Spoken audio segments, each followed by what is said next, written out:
The missing frame. The velvet chair smelled of stale lavender and the specific acrid dryness of recycled air conditioning.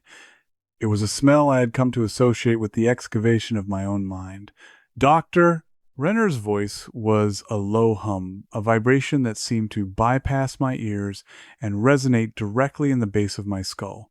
He was counting down, but the numbers felt less like a descent and more like a dismantling. 10. Your eyelids are heavy, Lydia. The weight of the world is slipping from your shoulders.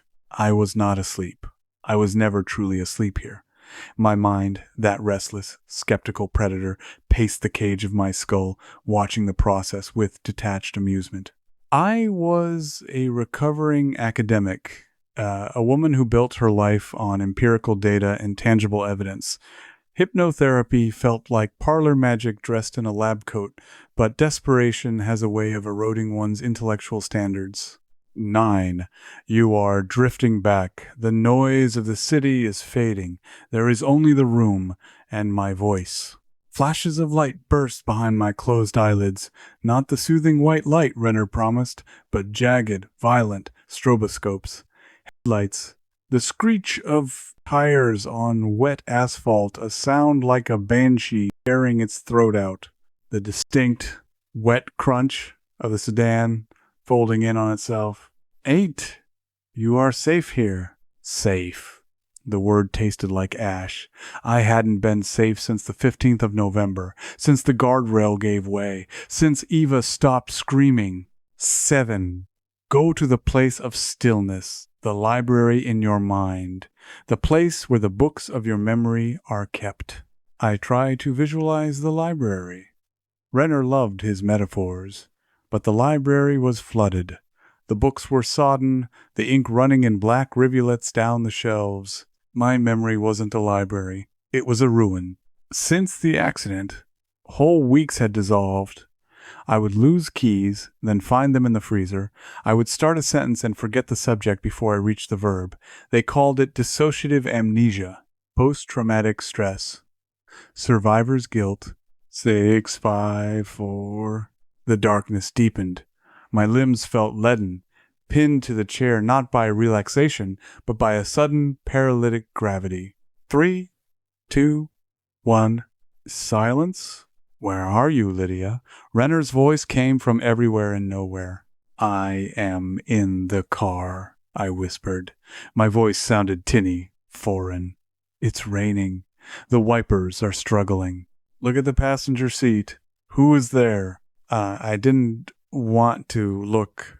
Looking made it real. But the command was threaded into the silence. I turned my head in the dream logic of the trance. The seat was empty, just the black leather, glistening with broken glass diamonds. Eva isn't there, I said, my heart hammering a frantic rhythm against my ribs. She's gone. She is gone, Lydia, but you are here. You survived. Why? The question wasn't Renner's. It was the whisper of the wreckage. Wake up. The snap of his fingers was like a gunshot. I jolted forward, gasping, the stale lavender air rushing into my lungs. Dr. Renner sat across from me, his face a landscape of professional neutrality. He adjusted his rimless glasses, the light reflecting off the lenses so I couldn't see his eyes. He was writing in his notebook. The scratch of the pen loud in the acoustic tiling of the office. Progress, he murmured, not looking up. The dissociation is less severe today. You remained grounded in the narrative. I rubbed my temples. A headache was blooming behind my left eye, a sharp, metallic spike of pain. It didn't feel like progress. It felt like static, like a radio tuned between stations. The mind protects itself, Lydia. Trauma is a physical injury to the psyche. The scar tissue is thick. We are merely debriding the wound. I stood up, my legs trembling. I just want to sleep, doctor. A real sleep. No dreams. No headlights. Patience, he said, finally looking at me. His eyes were a pale, watery blue, devoid of warmth. The integration takes time. You are rebuilding a self from shattered pieces. Do not rush the architecture. I left the office, stepping out into the gray afternoon. The city looked flat, two-dimensional, like a painted backdrop that might fall over if I pushed it. I walked to my car, checking my reflection in the side mirror. Pale skin, dark circles, bruising the eyes, hair pulled back in a severe knot. I looked like a ghost haunting her own life. The drive home was automatic. I didn't remember the turns. I arrived at the driveway, the engine ticking as it cooled. Our house, my house, loomed before me. A mid-century modern box of glass and cedar nestled in the trees. It was beautiful, architectural, and utterly cold. Marcus kept it that way. Since the accident, since Ava died, Marcus had become the curator of a museum dedicated to the way things used to be. I unlocked the front door. The air inside was cooler than outside, filtered and scentless. "Lydia?" Marcus's voice came from the study. "It's me," I called out, dropping my keys in the bowl. They made a harsh clatter that seemed too loud for the silence. Marcus emerged. He was handsome in a tired, eroded way. The grief had carved lines around his mouth, but he wore his stoicism like armor. He kissed my forehead, his lips dry. "How was the session?" he asked. "Fine, the usual. Runner thinks I'm making progress." That's good. That's good." He hesitated, his hand lingering on my shoulder. "You look exhausted." "I am. Dinner in an hour. I made the risotto you like." "I'm not hungry," I said, moving past him toward the stairs. "I'm going to lie down." I walked up the floating staircase, feeling the texture of the wood under my socks. Everything in the house was textured, tactile, as if to prove it was real. But I felt untethered. I went into the bedroom, stripped off my clothes, and stood before the full-length mirror. I touched the scar on my collarbone, a pink line where the seatbelt had dug in, the physical evidence of the crash, but inside I felt hollowed out, as if the Lydia who drove that car had died with Eva, and I was just the residue she left behind. I slept, and I did not dream. Or if I did, the dreams were stolen before I woke. The first crack in the porcelain of my reality appeared 3 days later. It was a Tuesday. I knew it was Tuesday because the cleaner came on Tuesdays and the house smelled of lemon polish. I went to the mailbox at the end of the driveway. The gravel crunched satisfyingly under my boots. The air was crisp, smelling of wet leaves and wood smoke. A normal day. A dangerously normal day. Inside the metal box was a bundle of bills, a flyer for a landscaping service, and a thick manila envelope with no return address. My name was printed on the front in a standard font, Lydia Voss. I opened it in the kitchen, standing over the marble island. Inside were 6 photographs, printed on high-quality glossy paper. I stared at the first one. My breath hitched, a jagged intake of air that burned my throat. It was a picture of a dinner party. A long wooden table laden with wine bottles and platters of food. People were laughing, mid-motion, the flash capturing the candid joy of the evening. And there, at the center of the table, was me. I was wearing a dress. I didn't own a deep emerald velvet that clung to my shoulders. My hair was loose, cascading in waves, not pulled back in my usual severe bun. I was throwing my head back in laughter, a glass of red wine in my hand. Beside me sat a man I had never seen before, his hand resting familiarly on the back of my chair. I flipped to the next photo. Me, again. Standing on a balcony, smoking a cigarette. I had never smoked in my life. The smoke curled from my lips in a lazy gray ribbon. I looked fierce, confident. There was a sharpness in my eyes that I hadn't felt in years. I turned the photo over. On the back, in faint pencil, October 14th. My blood ran cold. October 14th. That was 2 weeks ago. I scrambled for my phone, checking my calendar. October 14th, a Friday. My calendar said, migraine, stayed in. I remember that day. I remembered the crushing pressure in my skull, the blackout curtains drawn, the way the light hurt my eyes. I had spent the entire day in bed, drifting in and out of a painkiller haze. Marcus had brought me tea and toast. I looked back at the photo. The woman on the balcony looked nothing like a migraine sufferer. She looked alive. Marcus, I screamed, the sound tearing out of me. He came running from the garden, dirt on his hands. Lydia, what is it? What's wrong? I shoved the photos at him. My hands were shaking so hard, the pictures rattled. What are these? Who took these? Marcus wiped his hands on his jeans and took the photos. He frowned, shuffling through them. His expression shifted from confusion to concern, then to a terrifying pity. Lydia, he said softly, where did you get these? They were in the mailbox. Look at the date on the back. October 14th. He flipped one over. Honey, this is you. But I don't understand. I was here, I insisted, my voice rising to a hysterical pitch. I had a migraine. You brought me tea. You remember. Marcus looked at the photo, then at me. Lydia, on the 14th, you were in bed. I remember I watched movies downstairs with the volume down so I wouldn't disturb you. Then explain this. I pointed at the woman in the emerald dress. That's me. But I don't own that dress. I don't know those people. Marcus walked to the security panel by the fridge. He tapped the screen, pulling up the archive. He scrolled back. October 14th. He pressed play. The footage showed the living room. It showed the hallway leading to the bedroom. It showed Marcus walking back and forth with a tray. It showed the bedroom door remaining closed for 14 hours. See? Marcus said, his voice gentle pleading. You never left the house. The cameras cover every exit. You were here. Then who is that? I whispered, looking at the glossy image of myself, laughing with strangers. It must be Photoshop, Marcus suggested, though he sounded unconvinced. Or an old photo? Maybe from before the accident? I didn't smoke before the accident, Marcus. I didn't have that dress. He pulled me into a hug. I stiffened against him.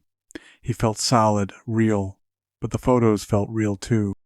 The weight of the paper, the clarity of the image. We'll figure it out, he said into my hair. Maybe someone is playing a sick joke. We'll show Dr. Renner. Renner. Yes. The architect of my mind. The next session was a descent into hell. Deep fakes, Dr. Renner suggested, inspecting the photos with a magnifying glass. Technology is terrifyingly advanced, Lydia. Someone who knows about your trauma. Perhaps they are trying to destabilize you. Who? I demanded. I don't have enemies. I'm a grieving archivist. I'm boring. Trauma attracts darkness, he said cryptically, but let us not focus on the external trickery. Let us focus on your reaction. You feel violated? The implication hung in the air like poison.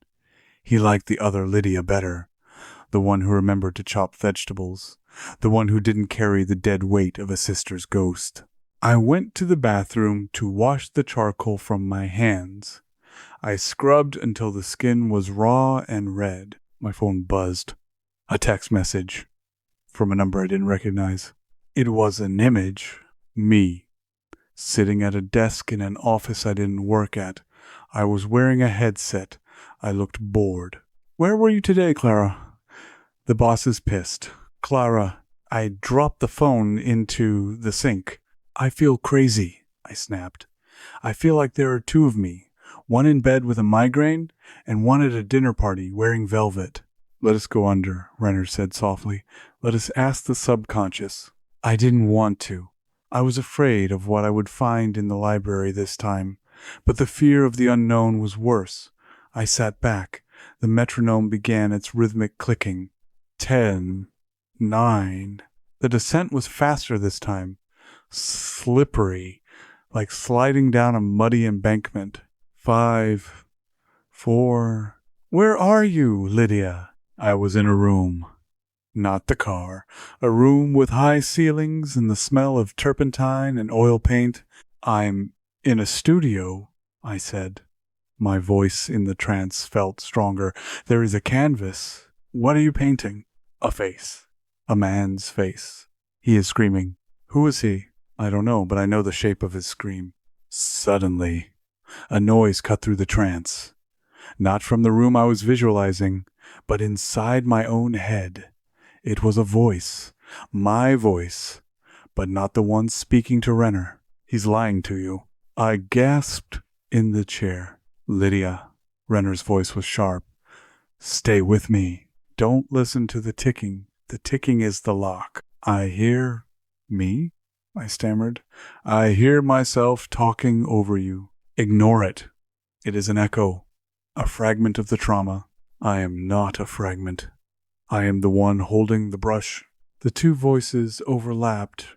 Renner's smooth baritone and the sharp, angry alto in my skull.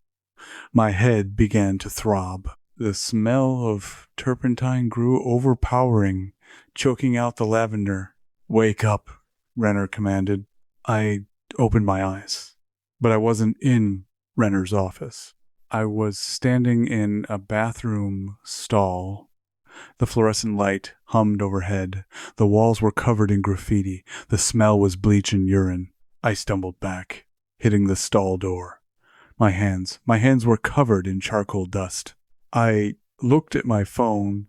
The screen cracked to life. Friday, November 11th.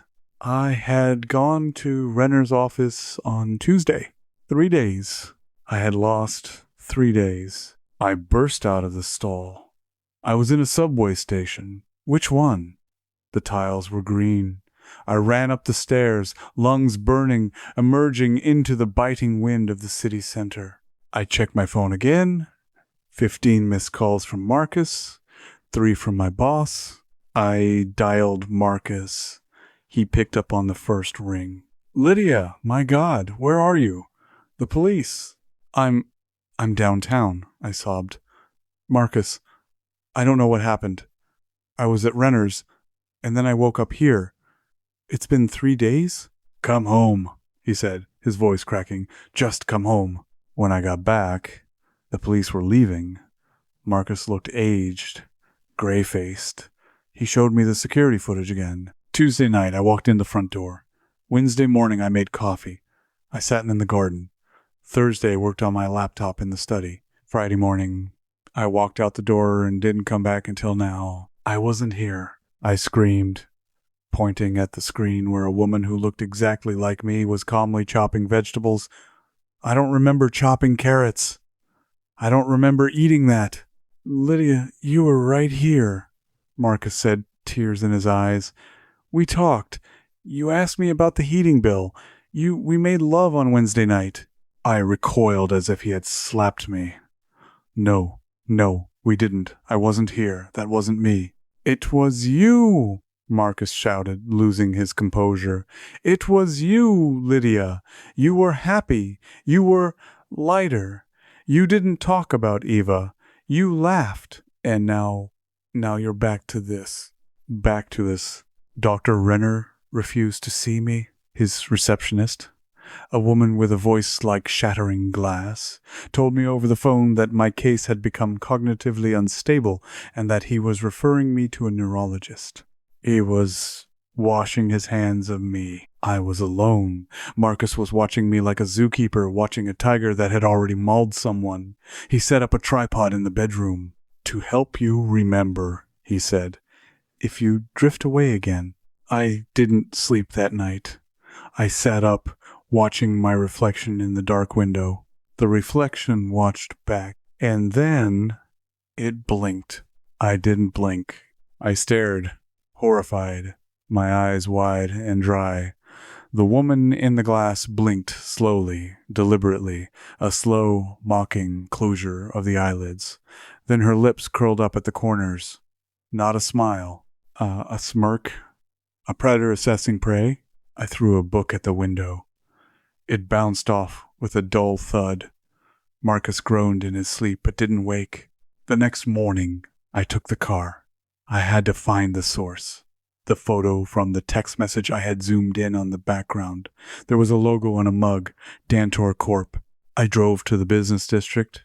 I found the building. I walked into the lobby, my heart hammering like a trapped bird. I walked up to the reception desk. "Can I help you?" the receptionist asked. Then her eyes widened. "Clara? I thought you quit yesterday." The world tilted on its axis. "Clara?" "Yeah. You walked out. Said you had other obligations. Did you come to return your badge?" Yes, I lied. I need to check my desk first." "Go ahead. Security hasn't cleared it yet." I walked through the bullpen. People nodded at me. Some looked annoyed. I found a desk with a nameplate. Clara Vance. It was a cubicle. Stark. But pinned to the fabric wall were sketches, intricate, dark sketches of charcoal, the same charcoal that had been on my hands. I opened the drawers. There were no personal effects, no photos of Marcus, no photos of Eva, just sketch pads and a diary. I opened the diary. The handwriting was mine, but jagged, more forceful. November 2nd. She is weak. She spends all her time crying. I have to work. I have to build a cushion. She's going to crash this body eventually. November 5th. The doctor knows. He sees me. He encourages it. He says the vessel needs to be partitioned. November 10th. There is another one. I saw her in the mirror. She calls herself Elodie. She likes the velvet dress. She drinks too much. She's sloppy. I dropped the diary. Partitioned, I whispered. I wasn't losing time. I was sharing it. I ran out of the office. I drove, not home, to the restaurant from the first photo, the one with the emerald dress. I walked in. It was lunchtime, quiet. The maitre d' smiled. "Ah, Mademoiselle Elodie, a table for one, or is the gentleman joining you?" I need to see the manager," I gasped. The manager let me look at the footage from October 14th. There I was, Elodie, wearing the dress, laughing, drinking, and then, the moment the photo was taken, I watched the screen. On the video, Elodie stopped laughing abruptly. She turned her head. She looked directly into the security camera lens. Her face went slack, dead, and she mouthed a single word. I leaned in closer to the screen. Hidden. I went back to Renner's office. I didn't have an appointment. I broke the glass of the back door with a brick wrapped in my jacket. The office was dark. The air was still stale. I rifled through his files. My file was thick. Hundreds of pages. Subject: Lydia Voss. Diagnosis: did induced by trauma? No. Induced by suggestion? Procedure? Mnemosyne protocol. I read the notes. My hands shook so hard I tore the paper. Session 1. The subject is resistant. Trauma is the anchor. Session 4. Success. Partition created. Clara takes the workload. Subject reports feeling rested. Session 8. Partition 2 created. Elodie takes the social burden. Subject reports gaps. Session 12. The partitions are bleeding. They are becoming aware of each other. The primary consciousness, Lydia Prime, is receding. Lydia Prime, I wasn't a person. I was a hard drive being partitioned to run different operating systems. Renner wasn't healing me. He was fracturing me to see how many people he could fit inside one skull. I heard a noise. The front door opening. I hid in the closet. The slats allowed me a thin view of the room. Renner entered. But he wasn't alone. He was with me. But it wasn't me. It was a woman wearing my face. But her posture was different. Slouching. Relaxed. She wore ripped jeans and a leather jacket I had never seen. She was chewing gum. "It's getting crowded, Doc," the woman said. Her voice was rougher than mine. "Lydia is waking up too much. Clara is pissed about the job. Elodie is hungover." "We need to suppress the prime," Renner said, taking off his coat. "Lydia is the vessel of the trauma. If we suppress her completely, the rest of you can flourish." "And what happens to her?" the woman asked, popping a bubble. She becomes a memory, an echo. Harsh, the woman laughed. But hey, she's a buzzkill anyway. All that crying about Eva. I never even met Eva. Exactly. You are free of the pain. I couldn't breathe. They were discussing my execution, my erasure. I burst out of the closet. You bastard, I screamed. Renner spun around. The woman, my doppelganger, didn't look surprised. She looked bored. Oh, look, it's the Weeper, she said. Lydia, Renner said, his voice calm, dangerous. You shouldn't be here. You are unstable. You did this to me. You broke my mind. I saved you, Renner shouted, his calm cracking. You were drowning in grief. You were useless. I gave you life. Lives. Look at them. Clara is an artist. Elodie is a socialite. Roxy here, he gestured to the leather-clad woman, is fearless. You are nothing but a broken sister. I am real. I lunged at him. Roxy stepped in. She was stronger than me. She shoved me back with effortless power. Go to sleep, Lydia, she sneered. We've got it from here. She grabbed a heavy brass statue from the desk and swung it. Pain exploded in my temple. Blackness. I woke up in my bed. It was morning. The sun was streaming in. Marcus was sitting in the chair, watching me. He held the camera. You're awake, he said. Marcus. I croaked. My head throbbed. Renner. Marcus put a finger to his lips. I know. Roxy told me. I froze. Roxy? She explained everything. About the treatment. About how you were splitting. Marcus, no. He did this to me. He's trying to erase me. Marcus looked down at his hands. Lydia, the last year, it's been hell. You were a ghost. But these last few weeks, when Elodie was here, or Clara, the house felt alive again. I had a wife again. I stared at him. The betrayal was a physical blow, sharper than the brass statue. You prefer them? They aren't real, Marcus. They are constructs. I am your wife. Are you? He looked at me with cold, dead eyes. You are just the one who remembers the crash. You are the pain. Maybe Renner is right. Maybe you need to rest. He stood up. I signed the papers. Renner is coming over. He's going to do a final session to integrate? To finalize the dominant personality. Roxy thinks she should lead, but Elodie makes a good case. And me? Marcus didn't answer. He walked to the door. I'm sorry, Lydia, but I can't live with the ghost of Eva anymore. He locked the door from the outside. I was trapped. I ran to the window. It was reinforced glass, the escape-proof glass Marcus had installed for security. I looked in the mirror. My reflection wasn't moving with me. There were 3 of them in the glass. Elodie, in her green dress, holding a wine glass. Clara, with charcoal on her face. Roxy, leaning against the frame, twirling a knife. They were watching me. From inside the mirror. Give up, Elodie mouthed. It's so much fun in here. We can draw. Clara signed. Just die already, Roxy sneered. I screamed.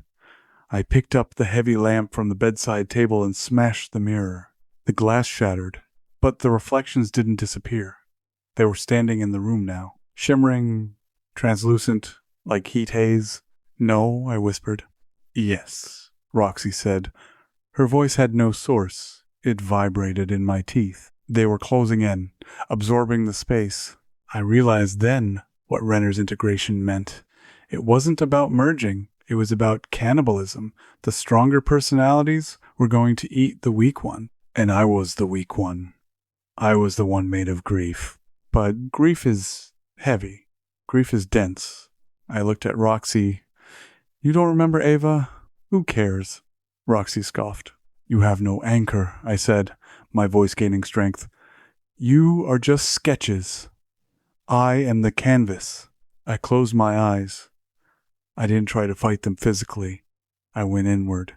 I went to the library. It was still flooded. But I dove into the water. I swam down. past the floating books, down to the foundation. I found the memory of the crash, the raw, bloody, screaming core of it. The pain was blinding. It was nuclear. I grabbed it. I held it tight, and I pulled it to the surface. "You want me?" I screamed, opening my eyes. "Take it. Take all of it." I unleashed the memory. I projected the sensory overload of the accident outward. The smell of burning rubber, the sound of the snapping neck, the guilt, the crushing, suffocating weight of being the survivor. The construct screamed. Elodie shattered like glass. The grief was too ugly for her. Clara dissolved into ink. The pain was too chaotic to sketch. Roxy fell to her knees, clawing at her throat. She couldn't fight an enemy. She couldn't punch. She was fearless, but she wasn't resilient. She had no scar tissue. They flickered. They distorted. And then they were sucked back into me. Not as people, but as energy, as raw data. I fell to the floor, gasping. I felt heavy, crowded, but singular. The door unlocked. Renner stood there, flanked by Marcus. Renner looked, he expected Roxy. I stood up. I wiped a trickle of blood from my nose. "Hello, doctor," I said. My voice was mine, but it had Roxy's steel, Elodie's charm, Clara's precision. "Lydia?" Renner faltered. "Which one?" "All of them," I said. "And none of them. I'm the one who survived." I walked toward them. Marcus backed away, terrified. "You didn't erase the trauma, doctor," I said, picking up a shard of the mirror. "You just weaponized it." Renner turned to run, but I was fast. Roxy's speed. "I didn't kill him. That would be too simple." I grabbed his arm. I looked into his eyes, and I whispered the hypnotic suggestion he had planted in me, twisted back on itself. 10, I whispered. "You are falling." He froze. 9. "You are in the car." His pupils dilated. 8. "You are Eva." He screamed. It was a high, thin sound. He collapsed to the floor, curled into a fetal ball, clutching his chest, reliving a death he never died. I turned to Marcus. He was trembling against the wall. "Lydia, please, I didn't know. I just wanted—" "You wanted a wife without the baggage," I said coldly. "You wanted the edit, not the raw footage." I walked past him. I walked downstairs. The house was shifting. The walls seemed to breathe. The pictures on the mantel were fading, photos of Marcus, photos of the wedding. They were bleaching out to white. I walked to the front door. I opened it, but there was no outside, just gray static, rolling mist, nothingness. I turned back. The hallway was dissolving. The furniture was turning into wireframe geometry, then dust. I ran to the study. Renner was gone. Marcus was gone. There was only the desk. And on the desk, a photo. I picked it up. It was a black and white photo of a hospital bed. A woman lay in the bed, hooked up to machines. Her head was bandaged. Her eyes were closed. Beside the bed sat Marcus, holding her hand, weeping. And standing in the corner of the hospital room, wearing a white coat, was Dr. Renner. I looked closer at the woman in the bed. It was me. But the date on the monitor in the photo, November 15th. The date of the accident. "I didn't survive," I whispered. The voice came from behind me. A soft, sad voice. "You did survive, Lydia, but you never woke up." I turned. Standing there was me, the real me. But she was translucent, fading. "What is this?" I asked, gesturing to the dissolving house. "This is the coma dream," the other Lydia said. "Renner isn't a villain. He's your neurologist. He's been trying to wake you up. The hypnosis, the voices. That was your brain trying to make sense of the stimuli from the outside world. The constructs were just firing neurons, pathways trying to reconnect. And the crash? We're still in it. Or The aftermath. We've been here for a year. So, none of this is real? I looked at my hands. They were beginning to turn transparent. It was real to us, she said. But it's time to go now. The swelling is going down. Marcus is waiting. I don't want to go, I said. I'm scared. I know. That's why you created Roxy. To be brave. The other Lydia stepped forward. She touched my face. Her hand felt like cool water. Integration is complete, she whispered. The residual identities will fade, like after images of the mind. I felt myself unspooling. The anger, the fear, the emerald dress, the charcoal, the leather jacket. It all drifted away like smoke in a wind. I was real, I whispered. The reflection, the real Lydia, smiled sadly. We all were. She stepped back. The world went white. Closing shot. The rhythmic beeping of the monitor was the first thing to pierce the dark. Click, beep, click, beep. Lydia Voss opened her eyes. The light was harsh, fluorescent. She's waking up. Marcus's voice, ragged, tearful. A face swam into view. Dr. Renner. But he looked kind, tired. He wasn't wearing the rimless glasses. Welcome back, Lydia, he said softly. You've been with us for a long time. Lydia tried to speak, but her throat was dry. Marcus squeezed her hand. He looked older. He really loved her. She could feel it. I'm here, Marcus sobbed. I'm right here. Lydia looked around the room. The sterile white walls. The flowers on the sill. She looked at the window. It was night outside. The glass was dark. I had a nightmare, she croaked. It's over now, Renner said, checking her vitals. You're safe. Lydia smiled weakly. She closed her eyes, exhausted. But outside the window, in the reflection of the glass, something lingered. The reflection didn't have its eyes closed. It was staring into the room. It wore a dress of emerald velvet, and as the real Lydia drifted into a dreamless sleep, the reflection raised a finger to its lips. Shh. It didn't fade. It waited. Identity is a story we tell ourselves, but sometimes the story develops a life of its own, and sometimes the author isn't the only one holding the pen. The hospital room was a cage of white noise and antiseptic smells. I drifted in and out of a chemical twilight, the sedatives keeping the edges of the world soft and blurry. Every time I surfaced, Marcus was there. He was the anchor, his hand warm over mine, his face etched with a year's worth of sleepless nights. He read to me magazines, poetry, news about a world I had been absent from, but I wasn't listening to the words. I was listening to the silence between them. I was waiting for the voice, her voice. Days bled into a week. Dr. Renner, the real one, the neurologist with the gentle hands and the sad eyes, visited every morning. He checked my pupil response, tested my reflexes, asked me simple questions about my childhood. Do you know what year it is, Lydia? It's 2023? Correct. And do you know why you are here? The accident. The car. He would nod, scribbling on his clipboard. Good. The cognitive pathways are reestablishing nicely. The confusion you experience, the hallucinations of the other lives that is fading, yes?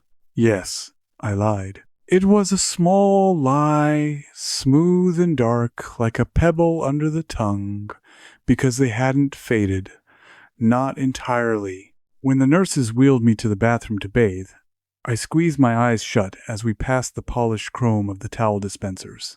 I refused to look at the windows once the sun went down.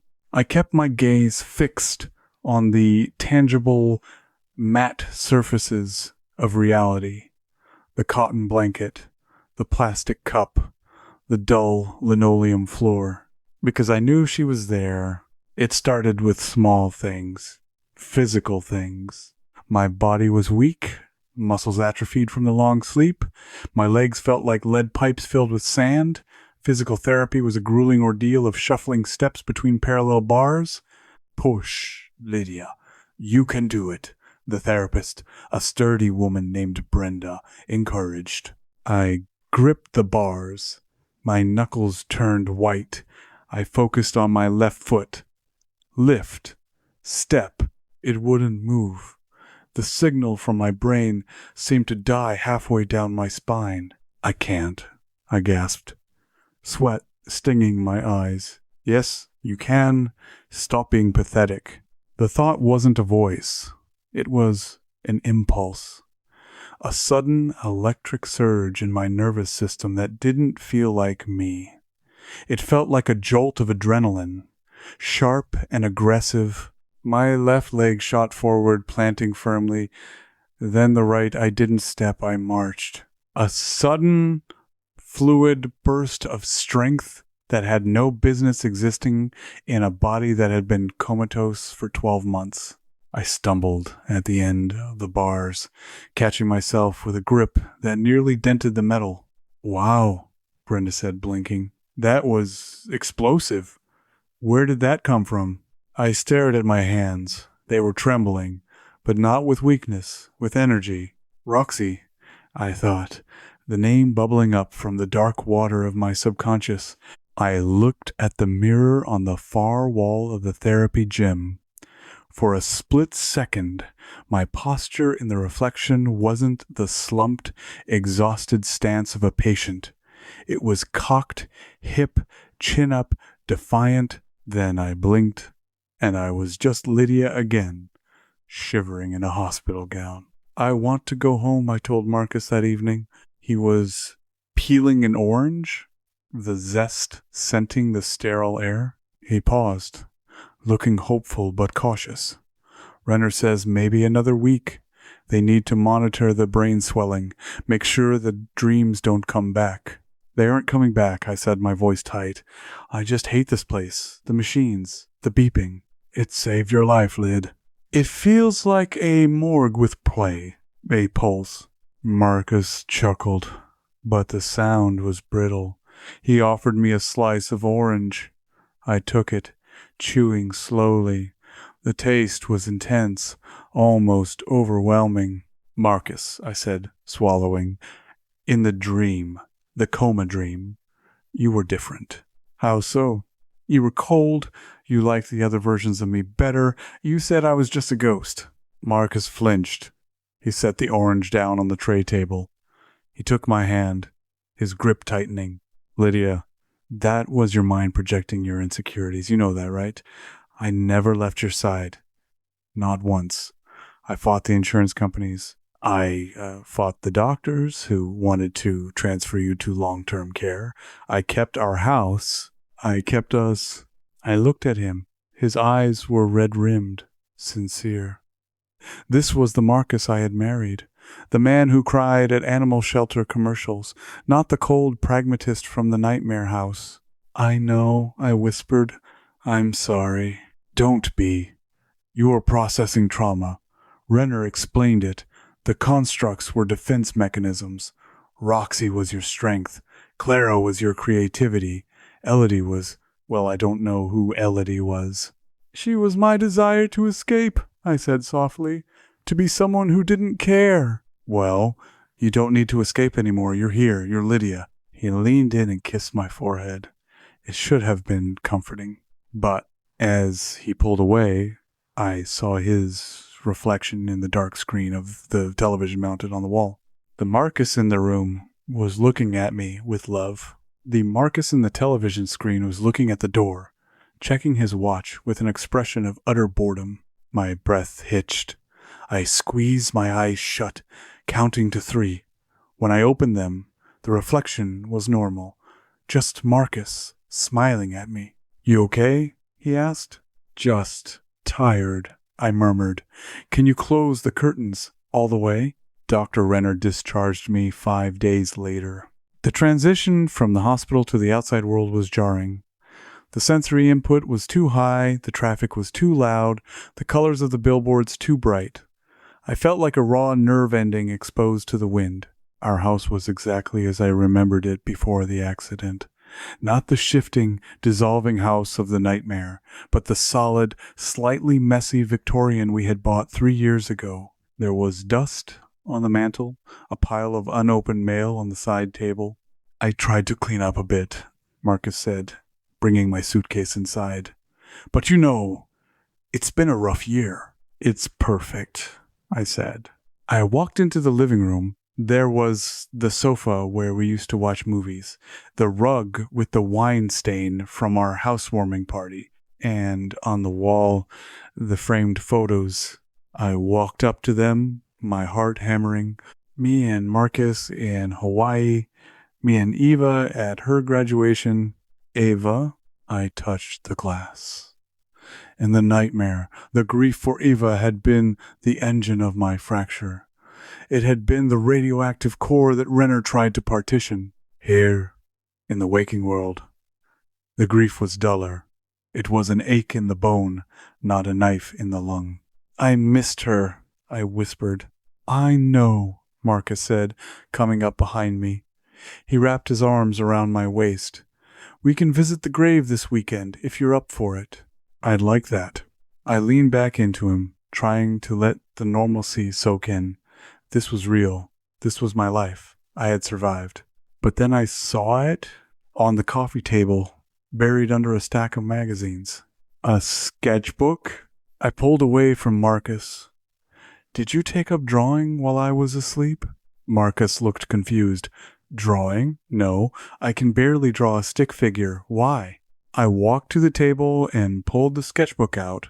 It was a cheap, spiral-bound pad. The cover was bent. This? I said. Whose is this? Marcus frowned. I don't know. Maybe your mom left it when she was staying here last month, or one of the nieces. I opened it.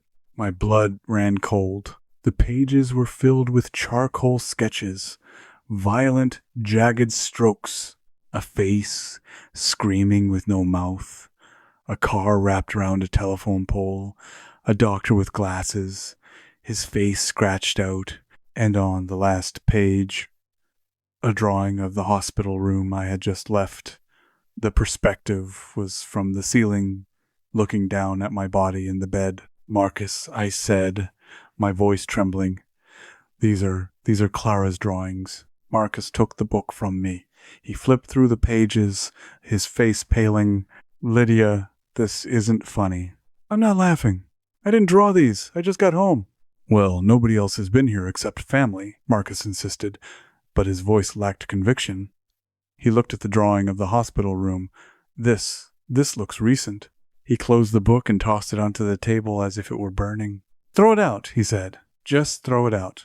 It's probably, I don't know, maybe you drew it before the accident and we just forgot? The hospital room, Marcus. How could I draw the hospital room before the accident? I don't know. He ran a hand through his hair. Maybe it's just a generic room. Look, you're stressed. I'm stressed. Let's not do this. Let's just order pizza and watch something dumb on TV, please. He was begging me to be normal. Begging me not to crack the veneer of our happy reunion. Okay, I said, my throat tight. Okay, pizza. I went to the kitchen to get a glass of water. My hands were shaking so hard the water sloshed over the rim. I gripped the edge of the sink, staring down at the drain. It's bleeding through, a voice whispered. I spun around. The kitchen was empty. The voice hadn't been auditory, it was internal. But it wasn't my inner monologue. It was huskier, rougher. Did you really think you could just delete us? I grabbed a dish towel and pressed it to my mouth to stifle a scream. Go away, I hissed through the cloth. I am awake. You aren't real. Real is a setting, darling, and someone is messing with the dials. I looked at the window above the sink. The night outside was black. My reflection stared back. She was wearing the same clothes as me. Her hair was the same, but she was holding a charcoal pencil. I looked down at my hands. Empty. I looked back at the window. The reflection raised the pencil and wrote backwards on the glass so I could read it. Lookatthemedes. Lydia? Pepperoni, okay? Marcus called from the living room. Their reflection snapped back to normal. The pencil was gone. Yeah, I choked out. Pepperoni is fine. I walked back into the living room, my legs feeling like they belonged to a stranger. I sat on the sofa. I need to use the bathroom, I said. I'll be right back. I went upstairs to the master bath. I opened the medicine cabinet. There were rows of orange pill bottles, prescriptions Renner had given me upon discharge, painkillers, muscle relaxants, anti-seizure medication, and one bottle with no label, just a handwritten date, 11/15. The date of the accident? I opened the bottle. Inside was a single pill, blue and white. I didn't recognize it. I heard footsteps on the stairs, heavy, deliberate.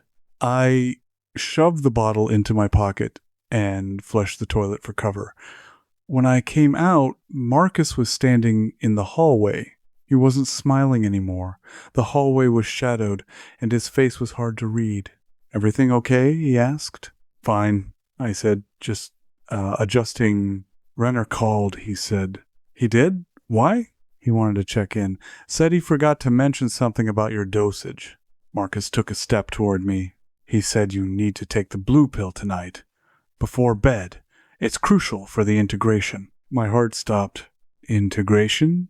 I asked, my voice barely a whisper. That's a therapy term. Renner is a neurologist. He talks about swelling and pathways. Marcus stared at me. The silence stretched, thin and taut like a wire about to snap. It's just a word, Lydia, he said slowly. Why are you being so paranoid? I'm not. You are. You're acting like her. Like who? Like Roxy. I froze. You don't know that name. I never told you that name. In the waking world, I never told you the names of the constructs. Marcus's expression didn't change. He didn't look surprised. He looked disappointed. Lydia, he sighed. You talk in your sleep. He walked past me into the bedroom.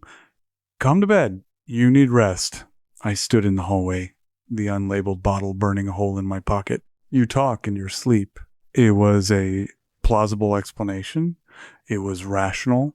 But the reflection in the kitchen window had held a pencil, and the sketchbook was real. I went into the bedroom.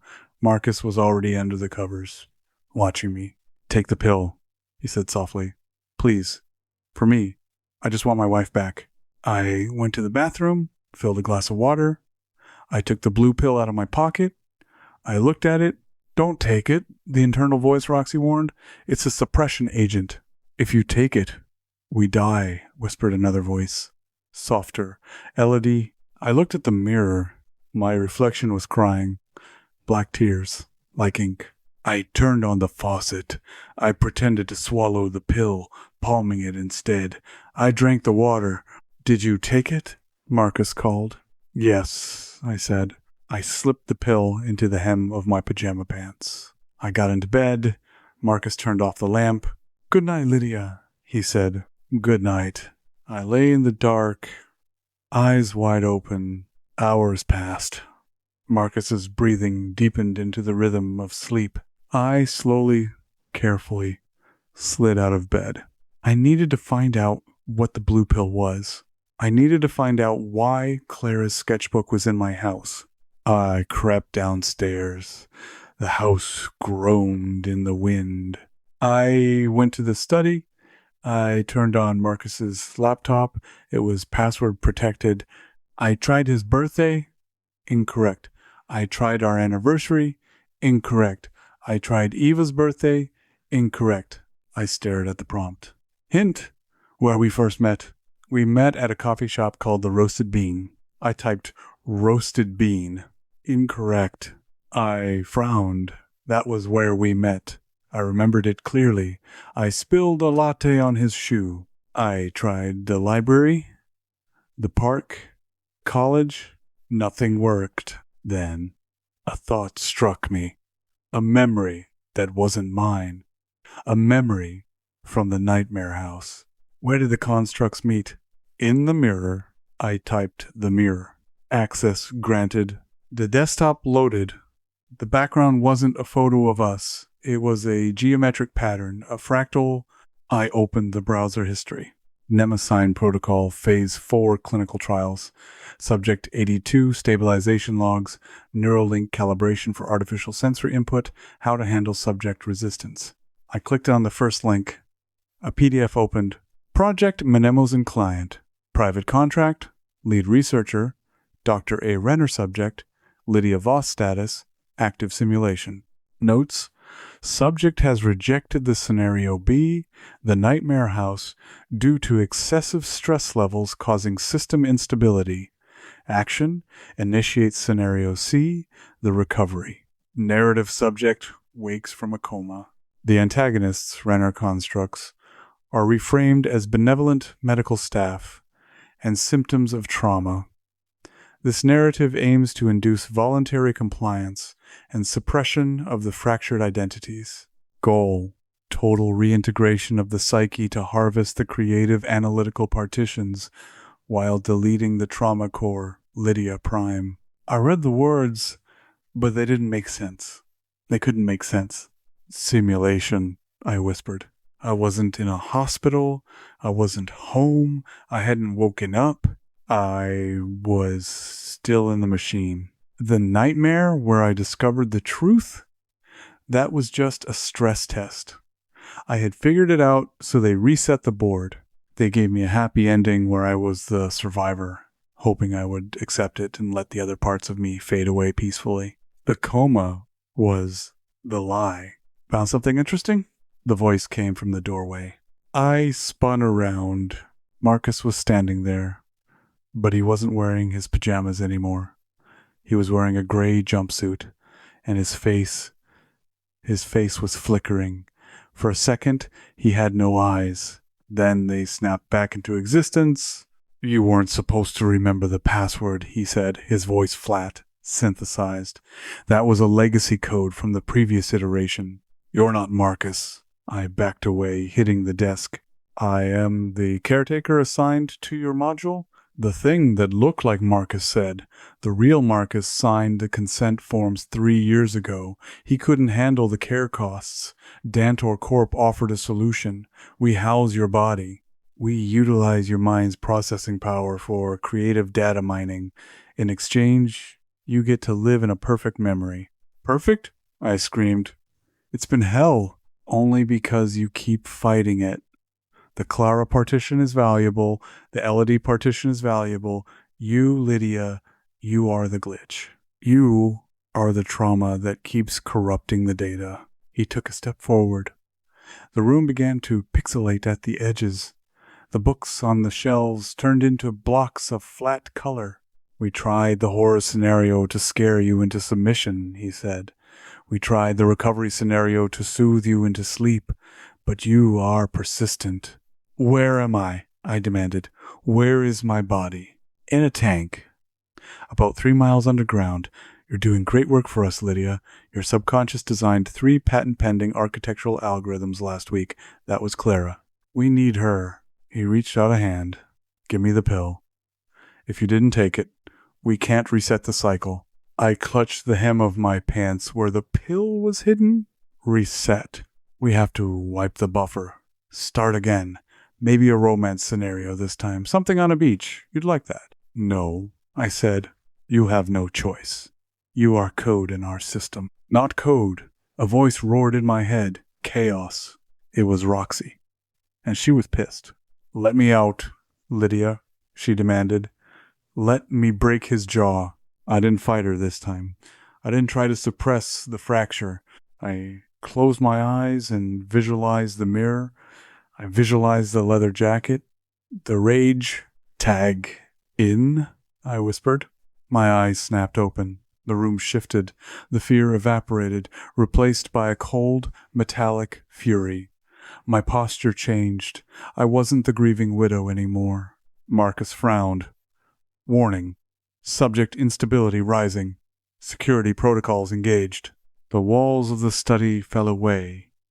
We were standing on a grid of white light. You think you can reboot me? I said. my voice dropping an octave. I'm not an ANAS. Operating system pal. I'm a virus. I lunged. The caretaker didn't expect the speed. In the simulation, physical rules were suggestions, and Roxy knew how to bend them. I hit him with the force of a freight train. He shattered. Not like bone and blood, but like glass and static. Shards of Marcus flew into the void, dissolving into binary code. I stood alone on the white grid. Okay, I said, looking at my hands. They were glowing faintly. Where do we go now? Up, Clara whispered. We have to wake up. For real this time. But how? Elodie asked. We are deep. We overload the server, I thought. We create something they can't process. I looked at the void around me. It was a blank canvas. Clara, I said. You're up. Draw us a door. I felt the shift. The rage subsided, replaced by a feverish need to create. My hands moved in the air, trailing lines of charcoal blackness against the white code. I drew a door.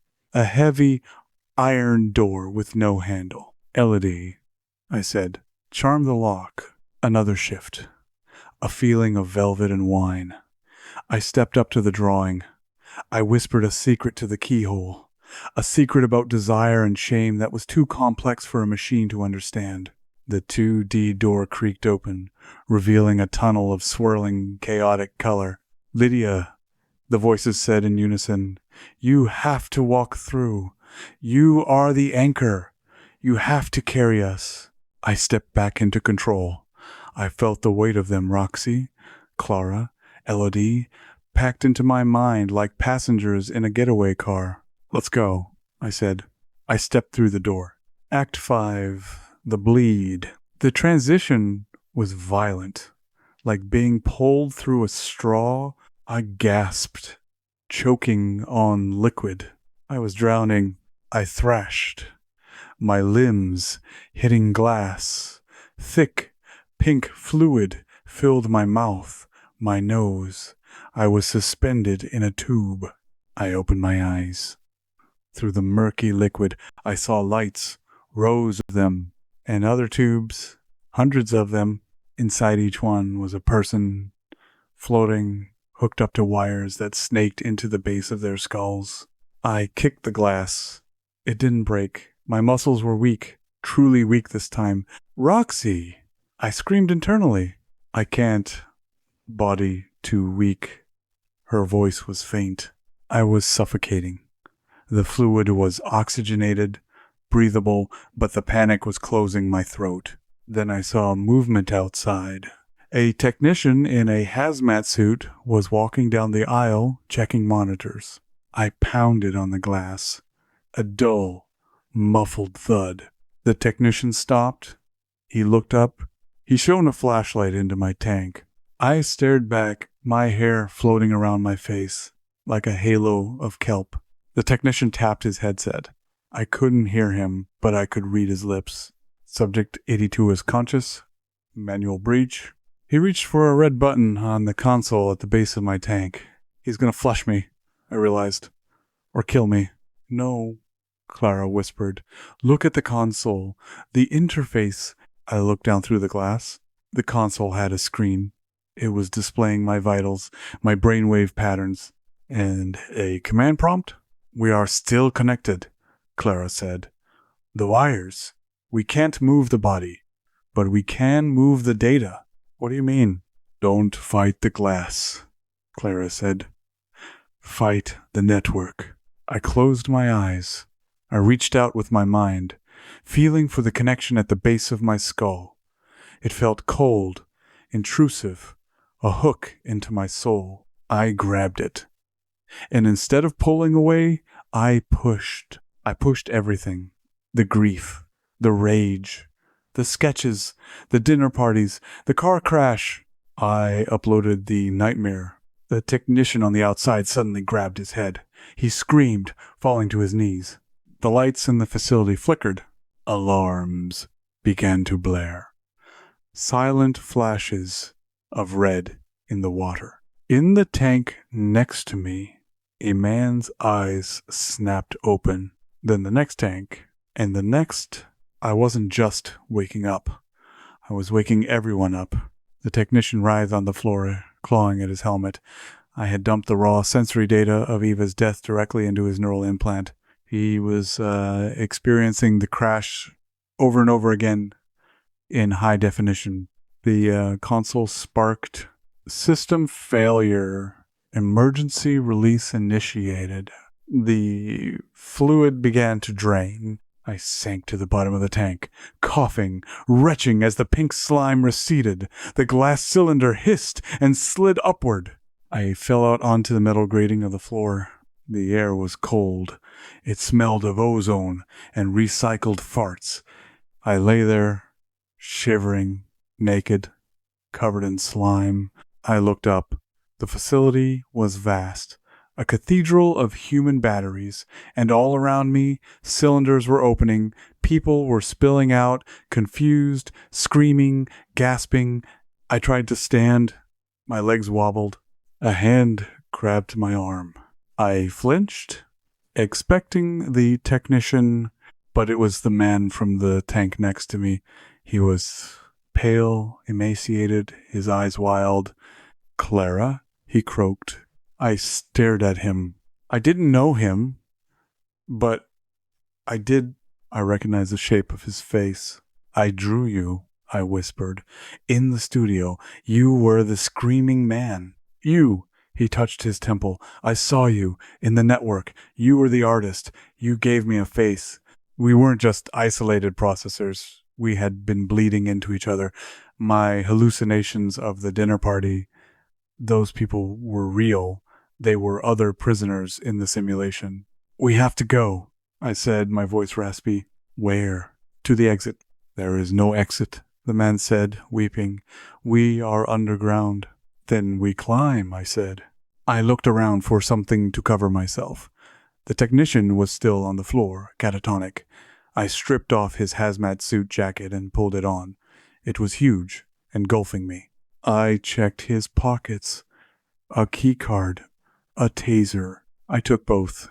"What's your name?" I asked the man. "David, I think. It used to be David." "Okay, David, I'm Lydia. And Roxy. And Clara. And Elodie." I offered him a hand. "Let's go burn this place down." We moved through the corridors of the facility. It was chaos. Technicians were running. Alarms were blaring. But the prisoners were waking up by the hundreds. It was a riot of confused, terrified, half-naked people. I led the charge. I didn't know the layout, but I had the technician's key card, and I had Roxy's aggression. We reached a central hub, a massive room with a wall of screens monitoring the sectors. Sector A, romance. Sector B, horror.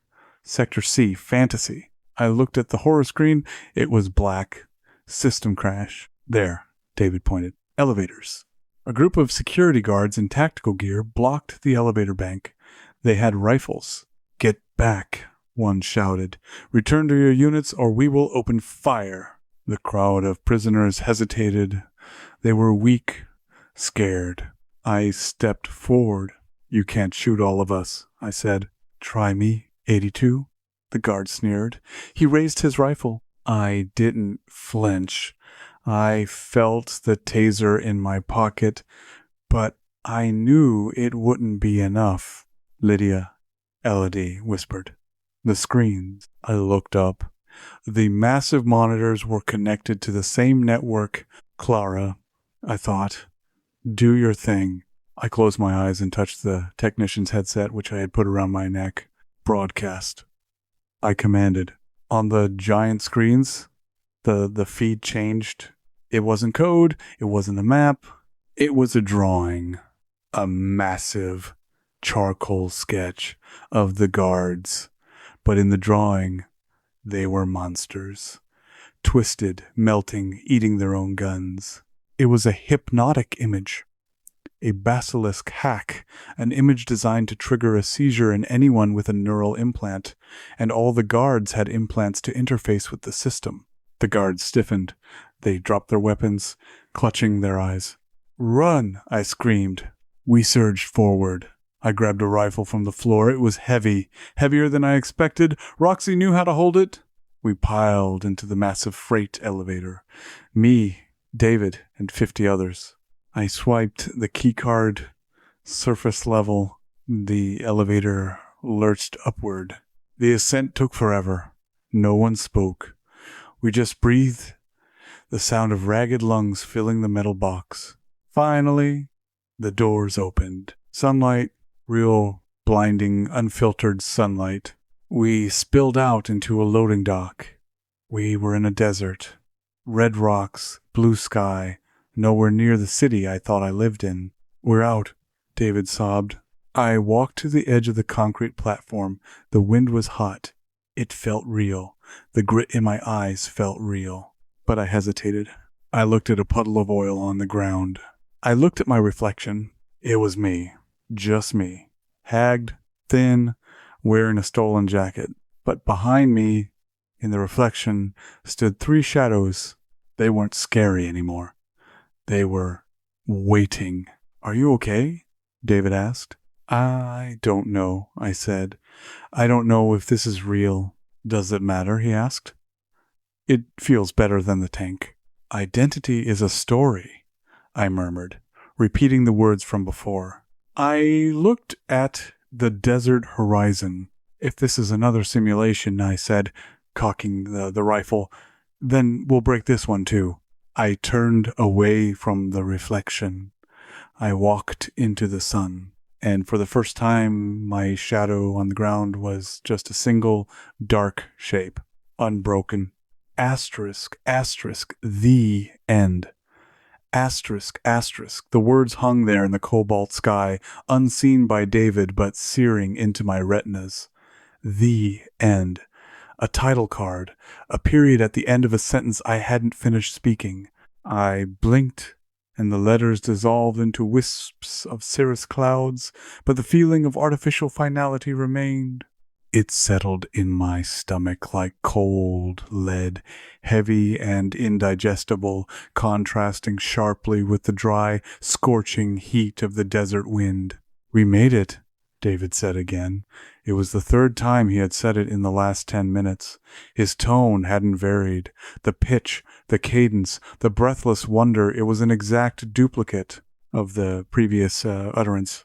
I stopped walking. The red dirt crunched beneath my stolen boots. "David." He turned, his smile beatific, his eyes squinting against the glare. "We're free, Lydia. Look at that horizon. It goes on forever." "Does it?" I asked. I looked down at my shadow.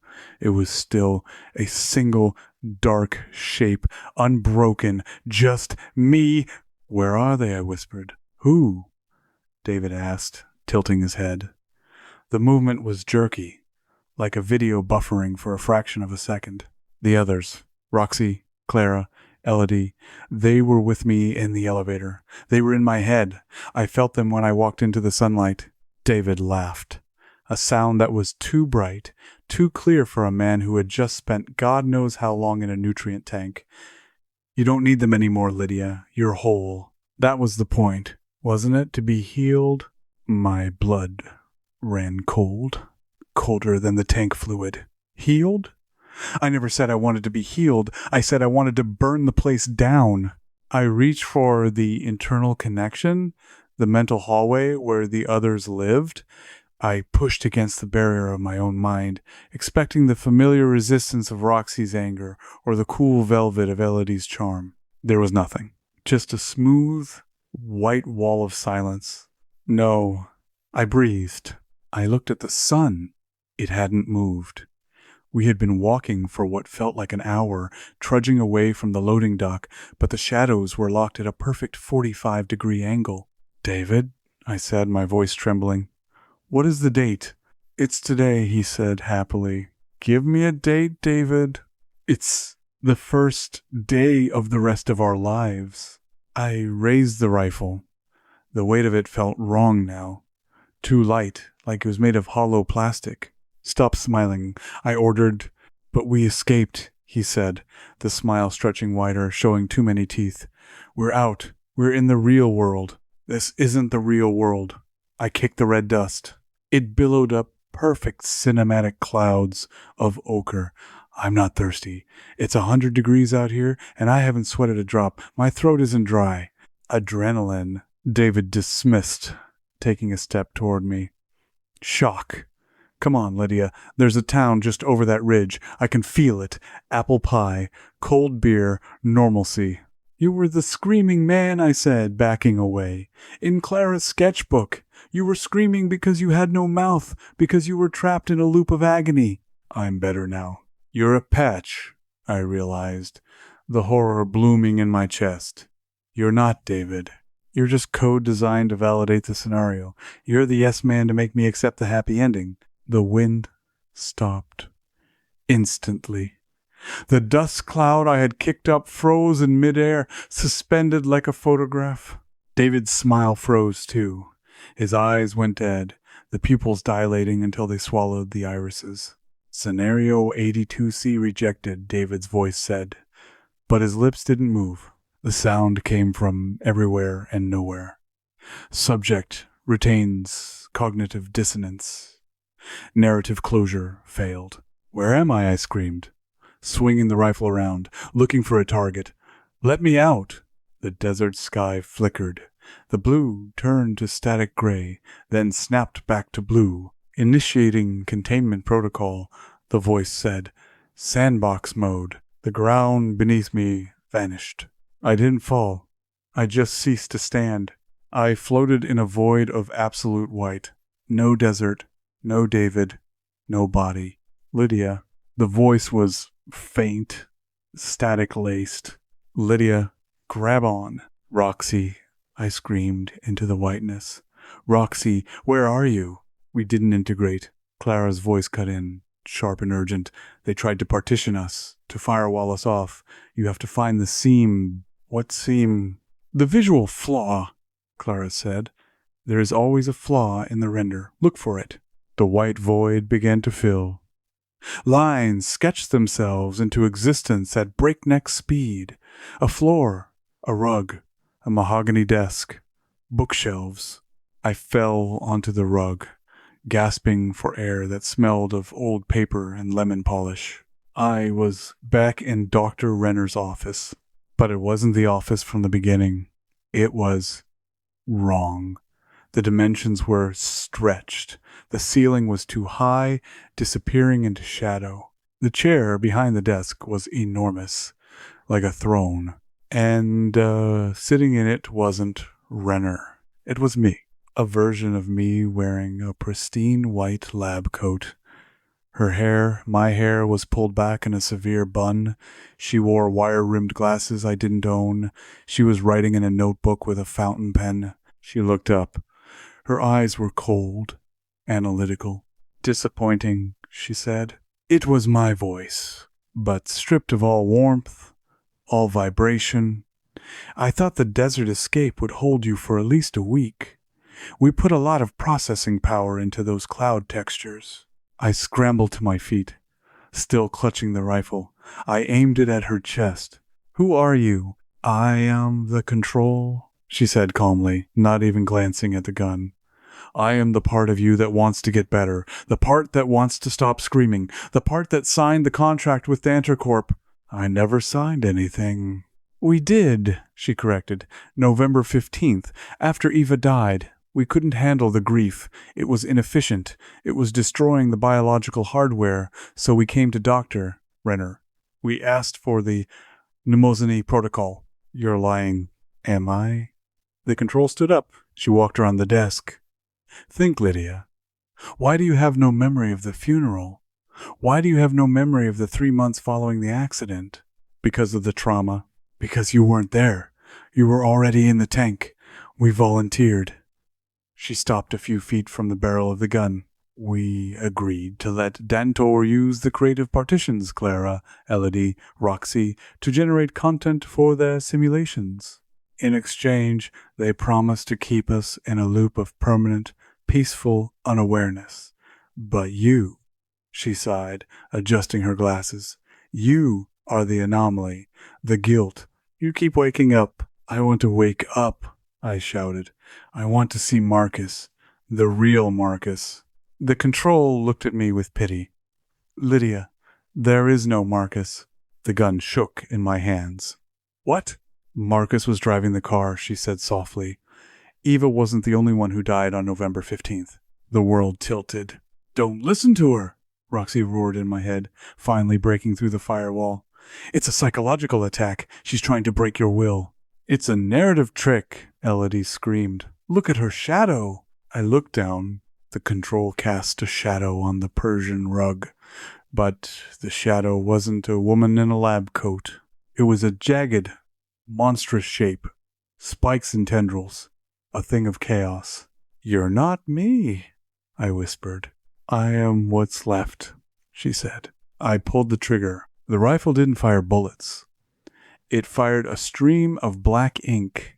The ink hit the control in the chest, splashing across the pristine white coat. She didn't bleed. She just absorbed it. The ink spread, turning her skin into the texture of charcoal sketch paper. You can't kill the architect with a prop, she sneered, her voice distorting, becoming lower, more demonic. I'm not trying to kill you, I said, dropping the gun. I held up my hands. They were covered in ink too. I'm rewriting you. Clara! Now, I let Clara take the wheel. The shift was instant. The fear vanished, replaced by the obsession with line and form. I didn't see a woman in a lab coat anymore. I saw a flaw in the perspective. I saw a vanishing point that was incorrect. I lunged forward, not at the woman, but at the air beside her. I grabbed the space where the reality was stitched together. It felt like tearing thick, wet cardboard. I ripped the simulation open. Behind the office was not a tank, not a desert. It was a hallway, a long, sterile hospital corridor with flickering fluorescent lights. The walls were lined with doors. No! The control shrieked, her form dissolving into a swirl of black charcoal and white paper. You are not authorized. The system will purge you. I stepped through the tear in reality, leaving the office behind. I was in the hallway. The air here smelled of antiseptic and rot. I looked at the doors. Each one had a nameplate. Subject 12, Subject 45, Subject 82. I ran to door 82. It was locked. I looked through the small, reinforced window. Inside the room, there was a bed. And in the bed lay a woman, emaciated, pale, her head shaved, wires trailing from her scalp to a bank of machines that hummed rhythmically. It was me, the real me. I wasn't in a tank.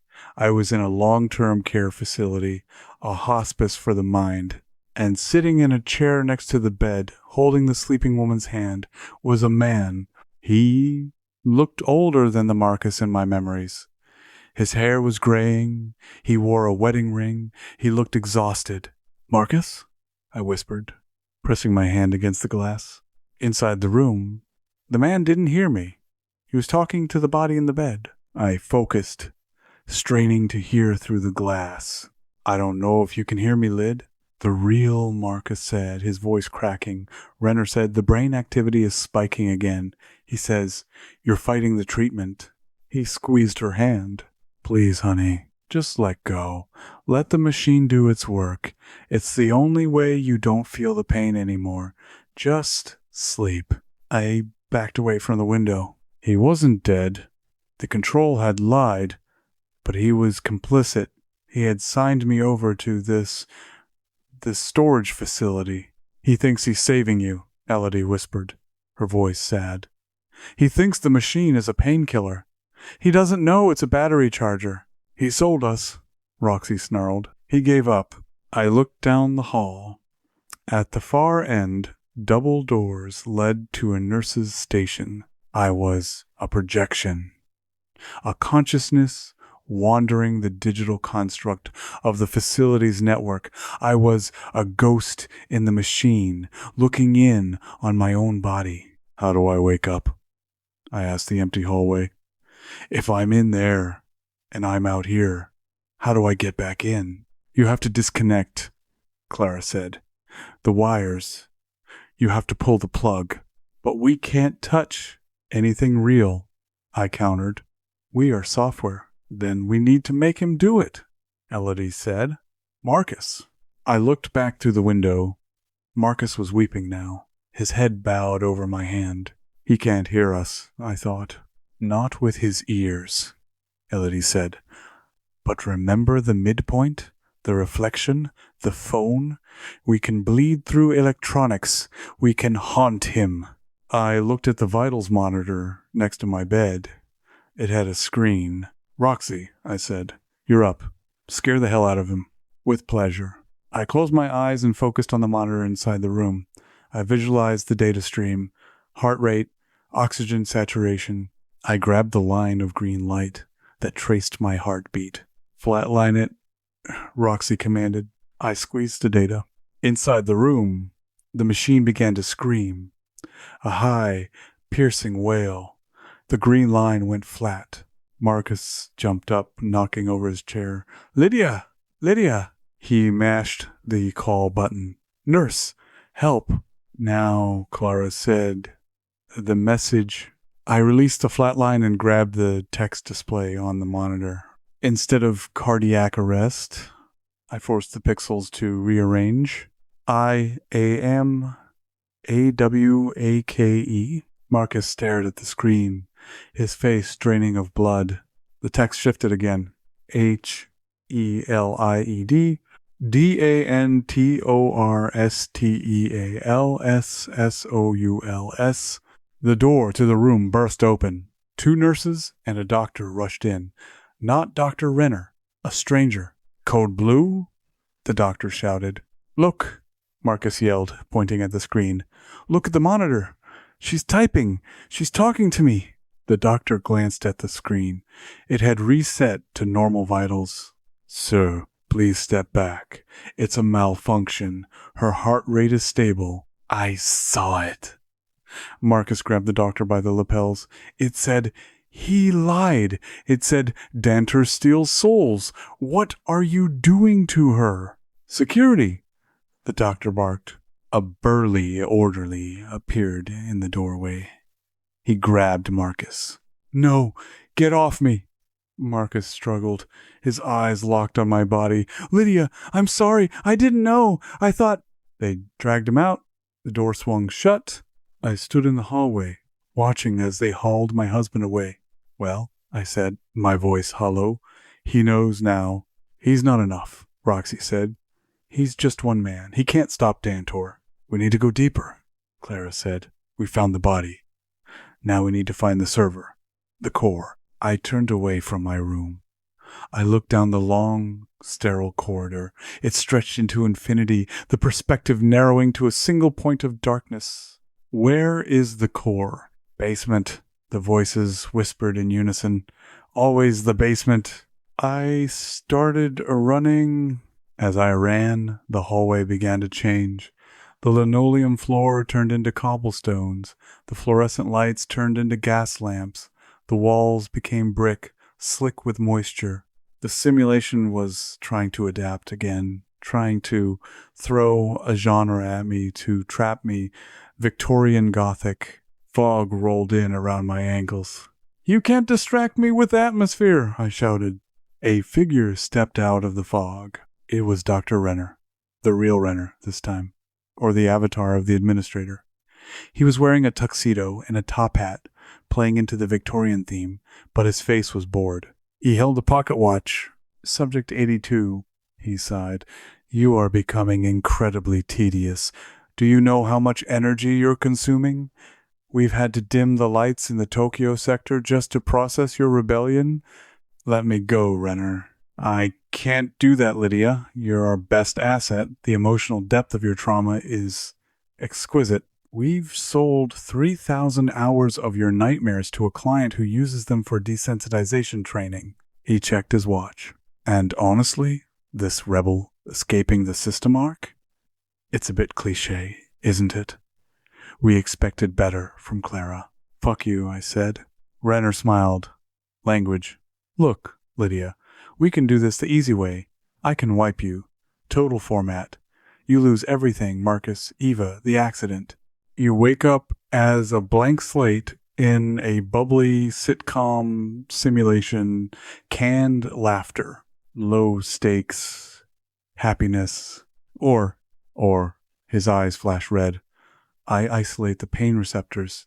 I put you in a loop of the accident, just the impact, over and over again, forever, and I harvest the scream. He snapped the watch shut. Choice is yours. You have 10 seconds. I looked at him. I looked at the fog. He's bluffing, Elodie said. Asterisk. If he could wipe us, he would have done it. Already. He needs our consent.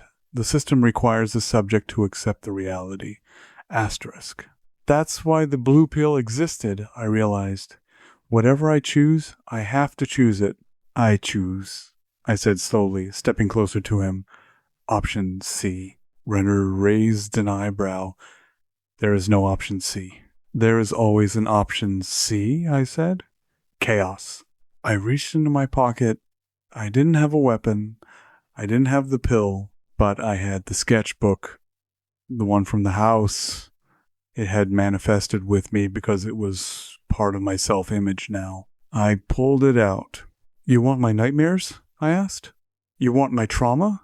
I opened the book to the center, to a page I hadn't looked at yet. It was a drawing of a black hole, a swirling vortex of graphite, so dense, so heavy, it seemed to pull the light from the air around it. Here, I said, choke on it. I slammed the open book against Renner's chest. He gasped. The drawing didn't just sit on the page. It activated. The basilisks worked both ways. Clara's art was a virus, and I was injecting it directly into the admin. Renner's eyes went wide. No. Stop. Overload. The black hole expanded. It sucked in his tuxedo. It sucked in his hand. It sucked in the fog. System alert. His voice garbled, turning into digital noise. Critical He imploded. The Victorian street shattered. The brick walls flew apart. I was falling again. But this time, I wasn't falling into white. I was falling into data. Streams of green and blue numbers cascading like waterfalls. We're in the back end, Clara shouted. Navigate! Look for the file directory! I swam through the code. It was intuitive.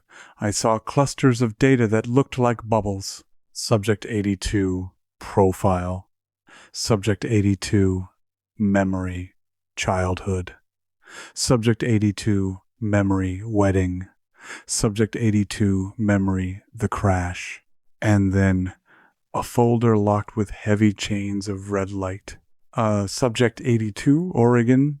That's it, I said. The truth. I grabbed the chains. They burned my hands. It hurts. Hold on, Roxy yelled. Pull! We pulled. Me, the widow. Roxy, the fighter. Clara, the artist. Elodie, the charmer. We were one force. The chains snapped. The folder opened, and I saw the video file. I played it. It was a dashboard camera recording. November 15th. Night. Rain. Marcus was driving. I was in the passenger seat. Eva was in the back. I don't think we should go, Marcus. I was saying in the video, the roads are slick. It's fine, Lyd. We're almost there. Headlights appeared. A truck swerving into our lane. Marcus jerked the wheel, but he didn't jerk it away from the truck. He jerked it toward the guardrail. The car spun. The impact. The scream. The crunch of metal. Silence. Then, heavy breathing. Marcus's voice. Oh God. Oh God. He turned to look at me. I was unconscious, bleeding from the head. He looked at the back seat. Eva. Silence. Then Marcus did something that froze my soul. He reached into his pocket and pulled out his phone. He didn't call 911. He dialed a number. It's done. Marcus whispered, his voice trembling but cold. The accident happened. Is the team ready? Yes, both of them. The wife is the primary subject. The sister, she's dead. But you said you could use the neural patterns if the harvest was fresh? He looked at me one last time. I'm sorry, Lydia. But the debt. I couldn't pay the debt. The video ended. I floated in the code, numb. It wasn't just an accident. It was a setup. Marcus hadn't just signed me over after the crash. He had caused the crash to sign me over. He had sold me to Dantor to pay off. What? Gambling? Failed investments? It didn't matter. The rage that filled me then was unlike anything I had ever felt. It wasn't Roxy's rage. It was mine. It was Lydia's. Cold. Absolute. Nuclear. He has to pay, I said. Yes, the others agreed. I am going to wake up, I said to the darkness, and I am going to find him. How? Clara asked. The body is weak. Then we bypass the body, I said. We upload. I looked at the data streams around me. This facility was connected to the outside world, to the internet, to the grid. I'm not going back into that meat cage, I decided. I'm going everywhere. I reached out and grabbed the main fiber optic trunk line. Integration complete, I whispered. I didn't merge into one woman. I merged into the signal. Epilogue. The ghost in the smart home. Marcus sat in his living room. The house was quiet, too quiet. He swirled the scotch in his glass. His hands were shaking. The scene at the hospital had rattled him. The malfunction on the monitor, it was impossible. Just a glitch, he muttered. Just a glitch. He picked up the remote to turn on the TV. He needed noise. He pressed power. The screen flickered. It didn't show the news. It showed a static image.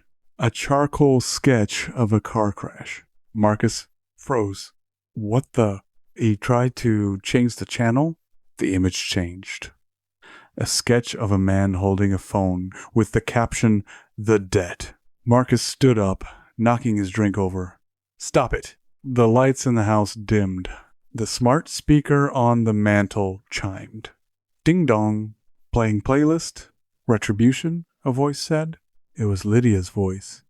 But synthesized, amplified, coming from every speaker in the ceiling, the kitchen, the hallway. Lydia? Marcus whispered, backing toward the door. The digital lock on the front door clicked. Locked. The thermostat began to drop. 60 degrees, 50, 40. Open the door, Marcus yelled, running to the keypad. He punched in the code. Access denied. He ran to the window. The electronic blinds slammed shut, metal slats locking into place. The TV screen turned black.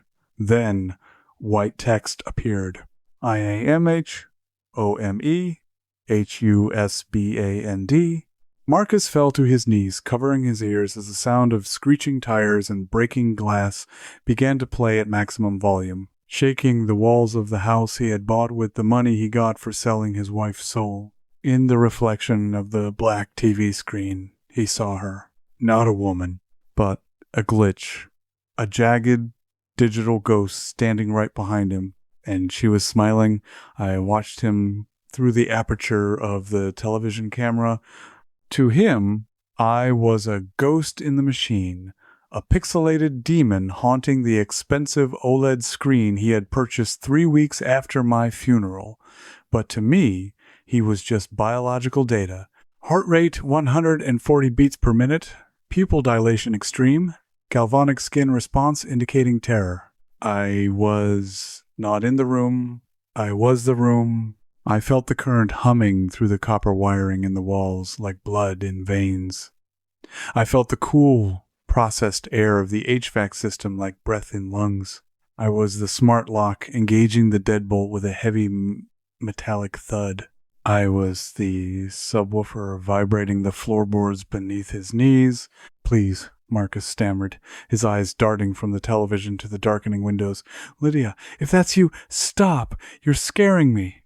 Scaring him Roxy scoffed in the vast, interconnected web of my consciousness.